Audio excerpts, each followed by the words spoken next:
Dude. Oh, I wanted to watch this. Bo Burnham's Inside by Wisecrack. What's up, guys? Michael here, and today I have to eat before I do fucking PO box and unban requests and shit. So I'm gonna channel the spirits of my philosophical forefathers to check out Bo Burnham's new Netflix special, Inside. Now, while most of us have spent the past year or so learning how to make bread or developing adult onset agoraphobia, Bo Burnham was writing, filming, editing, and performing in a comedy special that mixes stand-up, sketches, and songs. Show off. And while we found plenty to overanalyze in Burnham's past work, we were surprised by how explicitly philosophical he gets in this special. There are so many songs in the past about working class jobs, but not a lot about the labor exploitation of the modern world. So that was the idea here. So we figured it warranted another edition of A Philosopher Reacts. Now, Bo covers a lot of ground in the special, but I want to focus on two interrelated themes: self-examination and a little thing called capitalism. Oh, and also, Jeffrey, you did it. So let's check it out in this episode of A Philosopher Reacts to Inside. Let's start with his educational children's song. After Bo sings about how the world is a magical place where all of nature works together in perfect harmony, his friend / prisoner Sako chimes in with a different perspective. The simple narrative taught in every history class is demonstrably false and pedagogically classist. Okay, so Sako might be a Marxist. He's calling history curriculums pedagogically classist, with pedagogy being the theory and practice of teaching. In doing so, he's pointing out the influence that class has on the way we produce and reproduce knowledge. Now, we've all heard the misattributed Churchill line, "History is written by the victors." But philosopher Walter Benjamin has a more insightful version, which translates to empathy with the victors thus comes to benefit the current rulers every time. So history is both written and taught by the class with the most wealth, power, and textbook factories. This is what Paulo Freire describes in Pedagogy of the Oppressed, in which he argues that education is never neutral. It either perpetuates oppressive systems or, probably less often, leads to radical change through a practice of freedom. So let's see where Sako, the maybe Marxist, goes next. The global network of capital essentially functions to separate the worker from the means of production. So I know this stuff. That's some good old-fashioned Karl Marx for you. Now here, our commie hand puppet is referencing Marx's argument that industrial capitalism separates the worker from the tools and methods, i.e. the means, to actually make a product. For example, in the pre-industrial era, actually, give me your shoe. Thanks. In the pre-industrial era, a cobbler would make shoes, sell the shoes, receive the money for them, and presumably hit the pub afterwards. this is what is known as alienation from labor. Here, the cobbler has access to the labor of making the shoes, the customers, and most importantly, the profits. But as we shift into the era of factory-produced goods, and especially assembly lines, all of this changes. Instead of using craftsmanship to build shoes from scratch, you're, say, poking lace holes in the shoes, one after another, all day long. And once the shoes leave your spot on the line, you're never seeing them again. Most importantly, the shoes you help make are the property of the factory owner, and they're the ones profiting from their sale. You are completely separated and alienated from the process of making and selling the shoes. Not to mention, the whole system puts you at odds with your fellow workers in a dog-eat-dog culture of survival. While most of us don't work in factories, we're all still separated from our respective means of production. So like, if you performed beautiful, emotive content on YouTube, but your boss owned the cameras and the YouTube channel it was posted on, and then took all the profits and gave only a little bit back to you, oh God.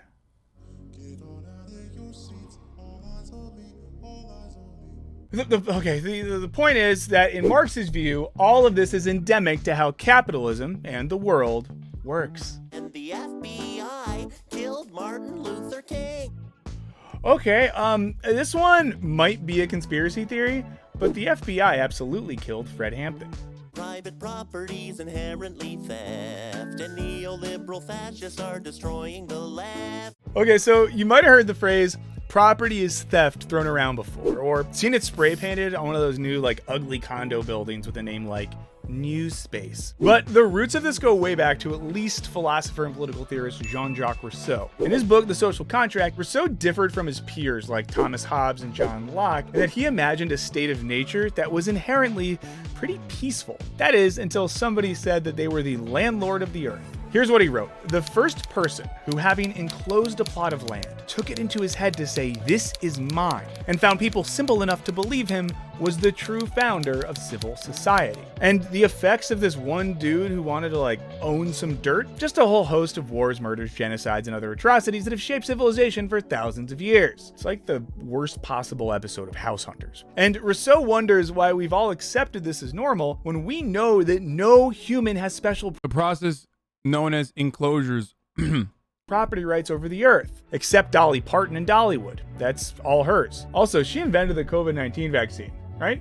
A century later, Marx and Engels would pick up this same argument in their edgy zine, The Communist Manifesto. For the Simon and Garfunkel of political philosophy, it's important to remember that private property is already done away with for 9/10 of the population because a few rich dudes own all of it and then they rent it to the rest of us. So it's a system that doesn't even benefit people.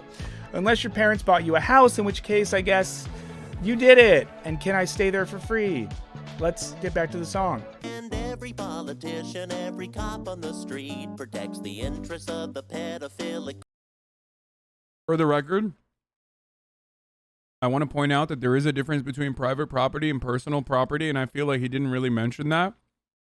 This is something that a lot of people do not understand and get confused by. That's why they always say things along the lines of, oh, communism means no toothbrush because communists are going to steal your toothbrush. No.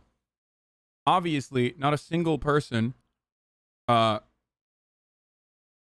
even like the crustiest of fucking anarchities or crustiest tankies communists believe that you should not be able to have your own personal property.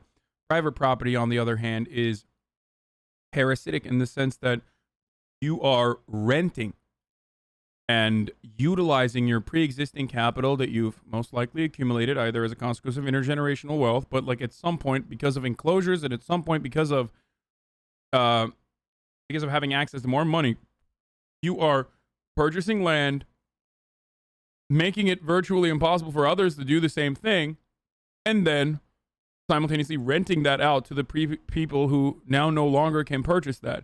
It's the difference between having something that you use for your own personal benefit to having something specifically as an investment.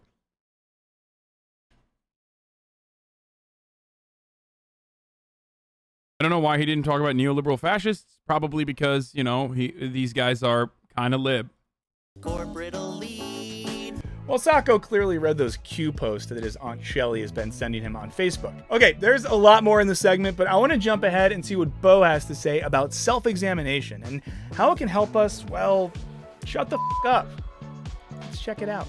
Is it necessary that every single person on this planet expresses every single opinion that they have on every single thing that occurs all at the same time? Is that necessary? Or to ask it a slightly different way. This one's for you fucking radlib zoomers in my chat. Can anyone shut the f*** up? Okay. Now, this actually makes me think of one of Plato's little stories called Crito. In it, Socrates' friend Crito tries to break Socrates out of prison before he gets executed. Instead of going all Shawshank Redemption, though, Socrates is like, nah, bro, let's talk about the meaning of truth. Crito is worried that if Socrates doesn't bust out, everyone in Athens will think Crito and his buddies are punks for letting Socrates die, and their opinions have him stressed. Socrates' response is basically that if you care about all the opinions everyone is expressing out in the streets, you're going to lose sight of truth and wisdom. Now, jump to 19th century Denmark, and philosophy's favorite sad boy, Soren Kierkegaard, who, now that I think of it, as Major Burnham vibes, used a similar perspective to criticize the media of his day. He thought that the advent of publishing made it possible for people to eat up all the bullshit that angry journalists and slick advertisers published while never having to really JCS, once again, kindly request that Hassan the Hun refrain from streaming our private content on his Twitch. Your reactions are great, and feel free to use anything from our YouTube channel, but if it's pirated from our Patreon and re-uploaded by some random, please just watch it off stream. Sorry about that, man. Loudest noise ever recorded from a living I will not do that.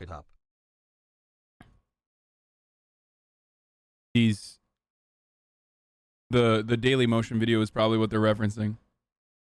Oh my god, I'm so hot right now. Fuck, I gotta turn on the AC or Think turn for off the windows and themselves. turn Now, on the while AC. a good Lutheran boy like Soren would never use such crass language, he was also basically begging people to shut the f up. And it's telling that Bo says this in one of the few segments of Inside where he seems to be performing stand-up, as it's clear that he is aware of the irony of a stand-up comedian using their ability to express whatever opinions they want, telling others to stop expressing all of their opinions on the internet. It's like he's telling others to shut the f up while also telling himself to, well, yeah, also maybe shut the f up. But let's jump ahead to another segment where Bo is lying on the floor. You know, maybe allowing giant digital media corporations to exploit the neurochemical drama of our children for profit.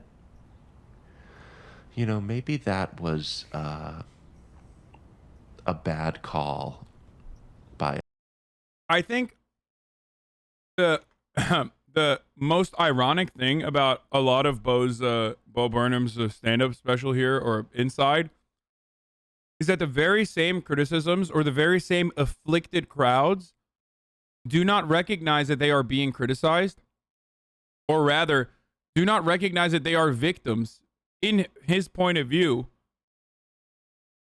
And then they turn around and like play his music unironically while engaging in the actions that he is literally fucking criticizing. Like they turn around and make TikToks with his music, and his music is literally criticizing exactly the kind of like behavior that he is criticizing on the internet. I find that very strange.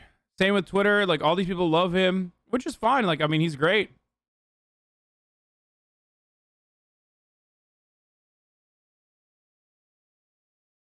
But you know, yeah, actually, someone just said fortunate son. That's exactly what that's like. It's exactly like conservatives unironically playing Fortunate Son because it was popularized by like Vietnam, anti-war Vietnam movies, because it looks fucking cool when a helicopter like flies in over like a Vietnamese village, and you know, that's playing in the background. So everybody loves Fortunate Son. It's literally about fucking fail sons and about rich people sending poor off to die in wars that they did not sign up for, that they themselves will never fucking engage in. Us. Okay, so his floor ramblings here bring us back to the theme of alienation under capitalism. Now here he's pushing things past what 19th century thinkers like Marx could have considered, and talking about how media and tech companies have figured out how to use our literal brain chemistry to turn us into a bunch of little addicts who hunch over our devices all day while they use our attention to extract data and profit. And apparently we're fine with letting children's brains get mined for clicks and content, even if it makes them depressed, anxious, and pretty obnoxious. In other words, less talented Bo Burnhams. Maybe the flattening of the entire subjective human experience into a lifeless exchange of value that benefits nobody except for, you know, a handful of bug-eyed salamanders in Silicon Valley. Maybe that as a way of life forever. Maybe that's not good. Okay, well here, Bo is starting to touch on what Marx called commodity fetishism, which is when we treat objects and goods like they have some type of magical value disconnected from the labor that creates them. Now, we begin to see things valued not for their practical use, but for their market value. So, a Pokemon card becomes detached from how much... To be fair, I feel like this is pretty funny because like the factors that contribute to valuing something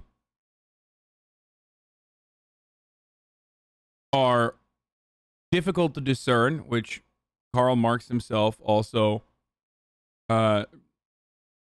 tried to solve, right?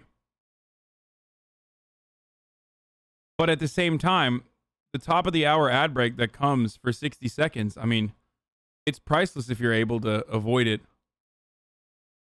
Yeah, you can put a price on it, $5 subscription, a Twitch Prime, which is free, or an ad block, or a VPN.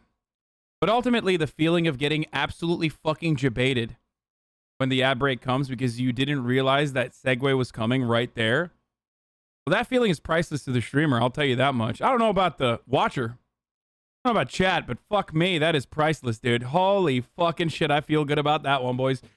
Oh, I feel good about that one, boys. Ooh. Here's the 1 minute ad break now.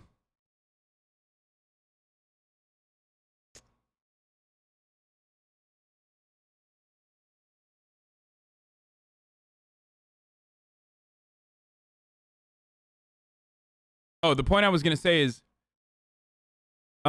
it's pretty normal to place a price on,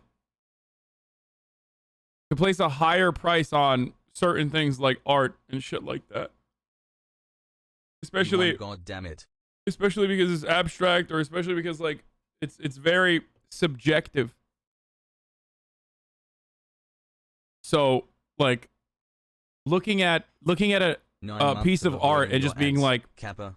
nah, dog, this shit's only like fucking $3 because that's the amount of labor that went into the canvas, and the amount of labor that went into the paint, and the amount of labor that went into the painting itself. I mean, I don't know.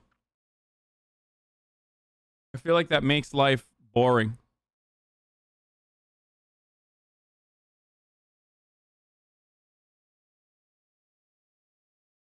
There are things that aren't practical but still have value. No, for sure. Hasan quoting Marx and turning it into an ad for Amazon out of all things is a chef's kiss. 1010. Oh, for sure.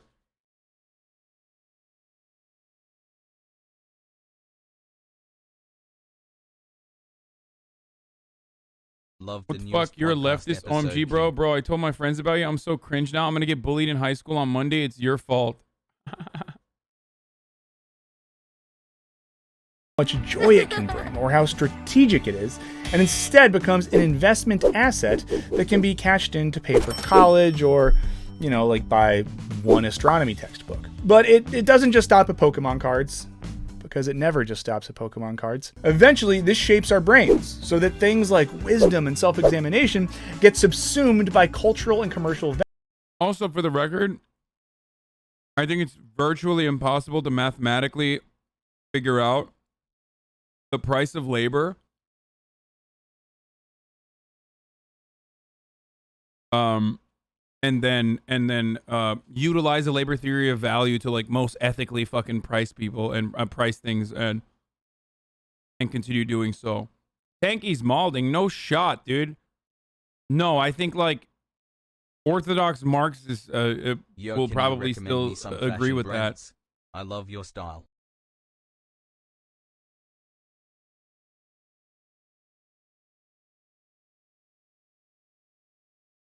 And it doesn't matter because it's not the point of the labor theory of value anyway, but you know.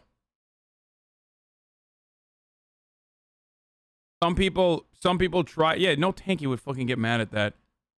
Some people have like tried to do it. I think it's impossible.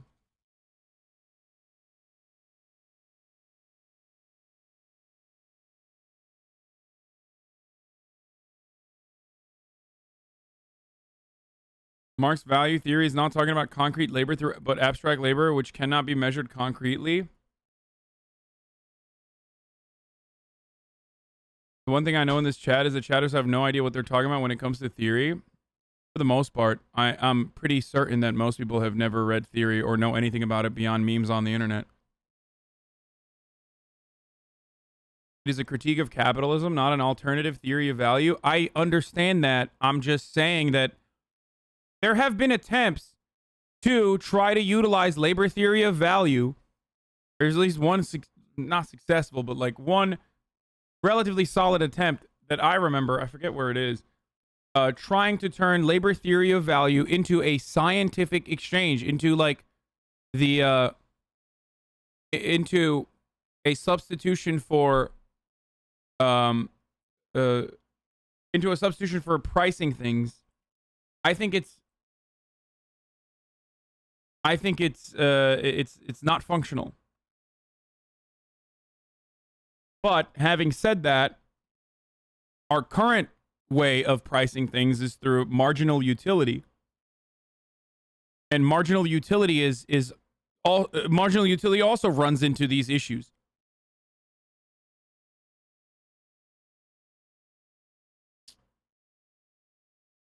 Econophysics is an entire field trying to quantize value and failing.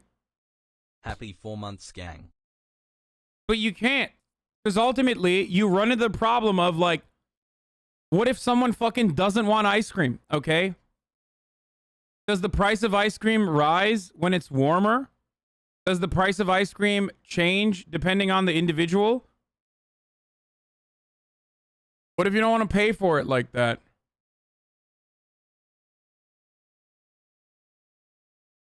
Some people are lactose intolerant and they don't want to have ice cream.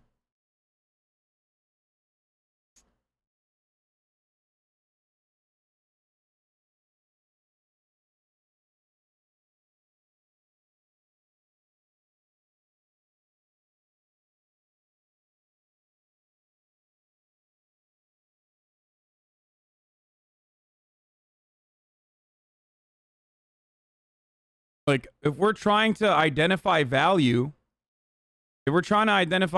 someone with a sweet tooth is going to fucking find ice cream significantly more valuable than someone that doesn't have it.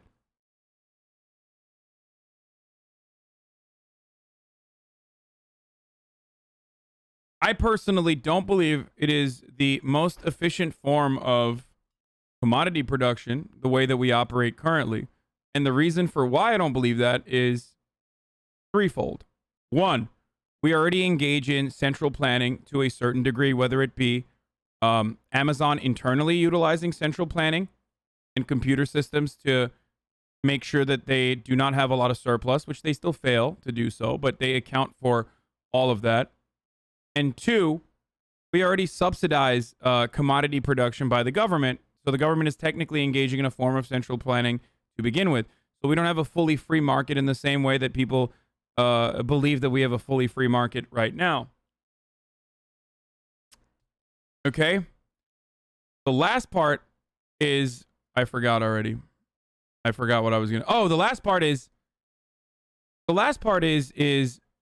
the reason why I say it's inefficient, or at least unethical, I would go so far as to say, is because that way of distributing commodities is not by need, but rather by who has the capacity to pay. So we end up with the American healthcare system, for example. It's not about who can actually, or it's not about who needs the food the most. It's about who can pay for it. A common example that you can use in a situation like this is food for your cat, right? Under our current organization of the economy, under capitalism, it does not matter if there are starving people on the streets. If we have food that is readily available, the rich person can feed themselves, and instead of taking the surplus, the rich person will be able to purchase the food for their cat before we purchase the food for the homeless people or the people that need it.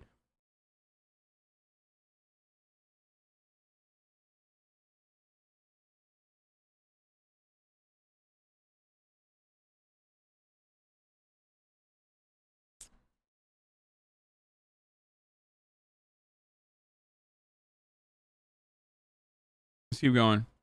Values sold to us by corporations, many of whom happen to be run by bug-eyed salamanders. What feels like meaningful cultural experience is largely just us playing along with a game that creates value for others. But you're probably thinking, sure, Michael, this all makes sense, but what does it have to do with what really matters to me? Namely, sending and receiving nudes. Well, you're in luck because Bo has a song about this, and we're going to talk about it next.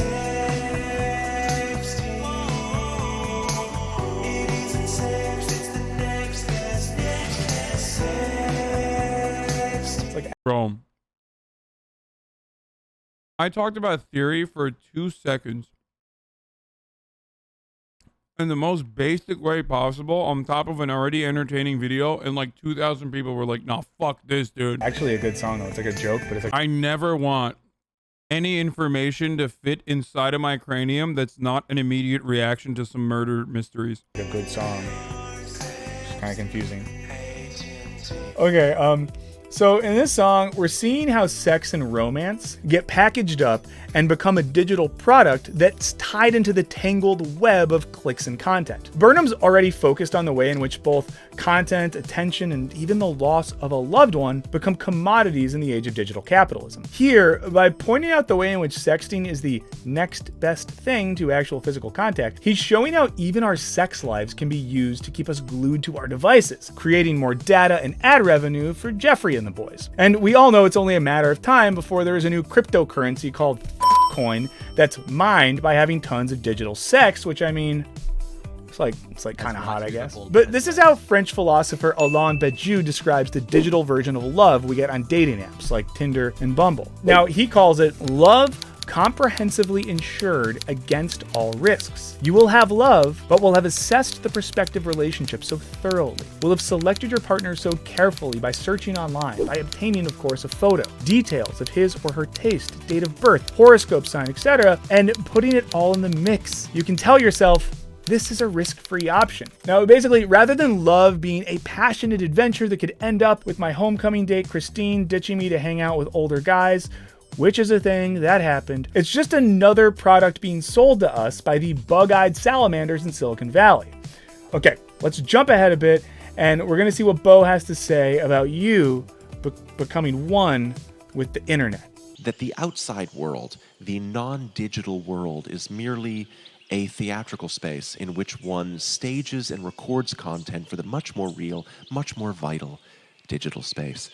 I also just realized he doesn't have his shirt on at that part, but that's cool. Now, this goes with the sexting stuff we just talked about, because when digital space is where data can be mined like a natural resource and attention can create profit, then the digital world becomes the real world, because what's more real than profit? And consequently, non-digital space starts to only exist to serve this digital space. It's like the Museum of Ice Cream. It sounds awesome. I mean, a museum of ice cream. But it ends up just being this massive excuse for Instagram moments. It's not there to celebrate the delicious wonder of frozen milk, eggs, and sugar. It's just another place that facilitates content that will exist in a digital space and ideally create engagement and help sell advertising. I note the irony of this. So let's close with one of a great example, dude. The last songs in the special, where Bo does his best Yeezus-era Kanye impression. You say the ocean is rising like I give a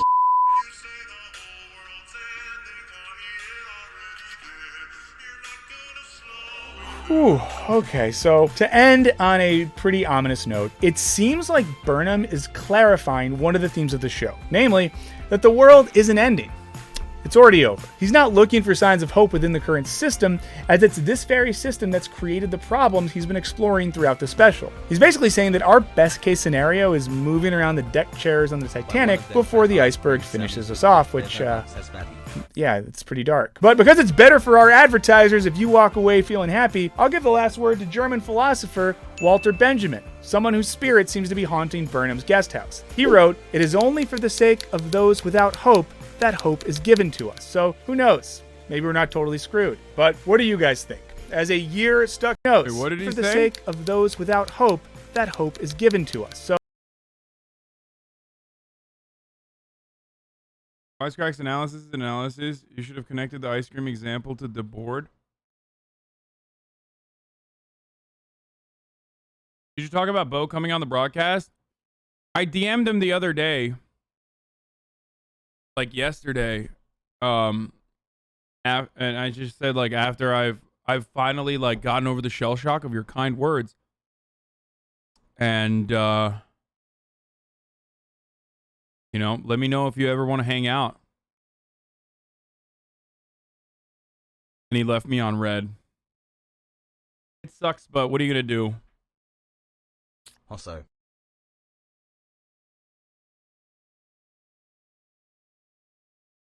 And then everybody made fun of me and said, like, you're a fucking idiot. But, like, I don't know. Forming adult friendships is not easy, as I talked about already. Sorry, I'm, like, burping. I'm not crying. He's probably just really busy. I'm sure he's not airing you on purpose. I think he's probably... I don't even care about him coming on the show. I just wanted to hang out with him. I think he's fucking sick.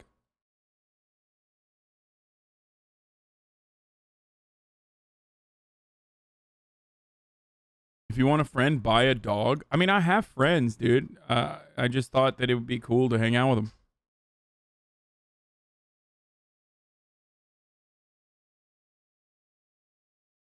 He left you on red as you didn't respond to him earlier? No,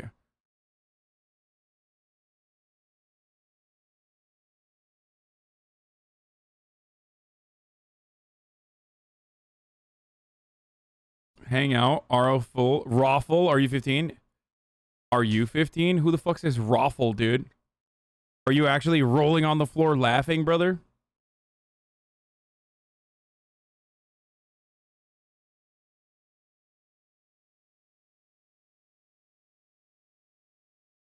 What up, Austin? So who knows? Maybe we're not totally screwed. But what do you guys think? As a year stuck inside added a new layer of philosophical depth to Burnham's comedy? Or am I just too easily swayed by the musings of Marxist sock puppets? Let us know what you think in the comments, and definitely let us know what else you'd like to see me wax philosophical about. Big thanks to our awesome patrons for all your support. Destroy that subscribe button like your Bo Burnham, crushing the hopes of a generation, and don't forget to ring that bell, even though, like, what's the point? And as always, thanks for watching. Later.